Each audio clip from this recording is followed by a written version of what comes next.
Paco and I are always sort of, you know, wanting to work with each other and find projects that stretch us and, you know, continue the sort of legacy he and I have.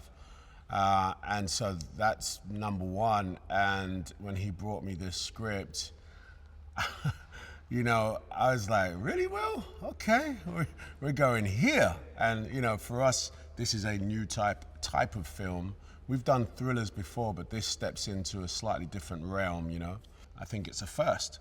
Okay, yeah, we've seen films where it's the antagonist is a beast or animal or whatever, and we're seeing, you know, being chased, but this has a dynamic which merges both this family dynamic, which you're definitely invested in, alongside the thriller aspects of this animal and the chase.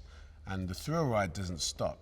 This story is kind of like a story about a family, you know, they're a grieving family led by Dad, Nate, and his two daughters. And, you know, they're both teenage daughters. They're grieving because their mother, his late wife, you know, passed. And I think their relationship has been strained, you know, the family, the remaining family, the relationship's been strained. So, you know, they take this trip to Africa where Mom was from, the village that she was from, and Dad thinks it's a great idea to sell her, like, hey, let's go back to where Mom's from, let's perhaps rekindle while we're there. If you haven't been to Africa, this is a great film for you to see, because you'll see how, like, they call it God's country, South Africa, they call it God's country, and you see why.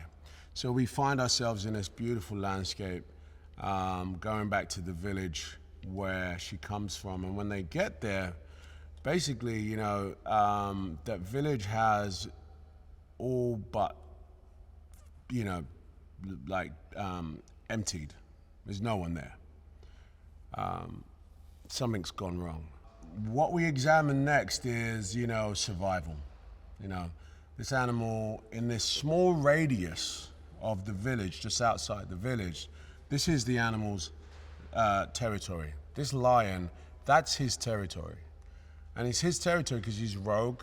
He doesn't want anyone else coming in there, and he doesn't want any humans destroying, you know, his landscape. So this is where the bulk of the movie stays, and we follow Nate and the girls as they try to survive. Okay, so what you learn is that there is a rogue lion, and this isn't just any lion. This lion happens to be a very large one.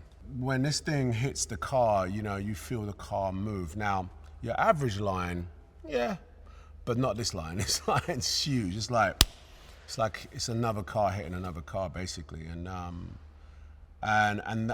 we spend a lot of time sort of really giving the audience a sense of this lion's scale in its power. And also, what's interesting about this lion is that it's quite smart. You know, it's thinking, it's calculated, and it's you know, in its nature, it's a predator. But this particular lion is kind of, I'm going to go for these people. He's not going anywhere else. He's going to just circulate on these people. We don't really understand why, but you know, towards the end of the film, you get a sense of what's going on. He does whatever he can to, you know, try and get his family safe. You know what I'm saying? Like, he doesn't know how to use guns. That's not his thing, but he will.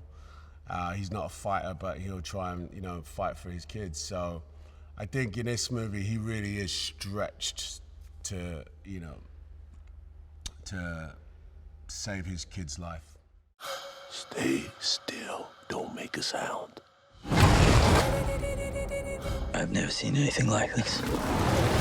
Multiple attacks without eating its prey. I'm gonna protect you. Come and get me! Bestia, próximamente.